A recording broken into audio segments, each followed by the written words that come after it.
জানো তো, আমরা সুন্দরবন যখন গেছিলাম মারা অনেকগুলো চারা নিয়ে এসেছিল, কিন্তু সেগুলো জলপাইগুড়িতে নিয়ে যেতে ভুলে গেছিল।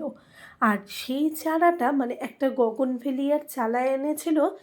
সেই গগনভেলিয়ার চারাটা দেখো, দুটো পাতাও বেরিয়েছে। তার মধ্যে আমি পেঁয়াজ গাছ লাগিয়েছিলাম, তো পেঁয়াজ গাছটা আমি আজকে আলাদা করে দিলাম। আর তার সাথে যে এই পাথরকুচি গাছটা বেশ বড় হয়েছে দেখো, এটাকেও আলাদাভাবে আর একটা টবে বসালাম। আমি জানো তো, মাটিতে প্রথমে কোকোপিট ব্যবহার করি, তারপরে নিম খৈল ব্যবহার করি, আর তার সাথে নর্মাল মাটি তো থাকেই। আসলে আমাদের সব ফ্ল্যাট বাড়িতে না ছোট ছোট অল্প ছোট ছোট টব থাকে, তো তাতে আলাদা করে যদি এগুলো না দেওয়া হয় গাছ খুব একটা ভালো হয় না। আর আজকে আমি স্প্রে করব, এটা হচ্ছে এনপিকে 19-19-19।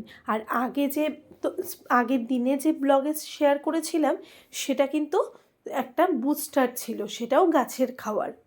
আর এটা দিলে গাছগুলো, এখন যেহেতু গরম পড়েছে, তাই গাছগুলো কিন্তু একদম সতেজ হয়ে সুন্দর সবুজ হয়ে থাকে।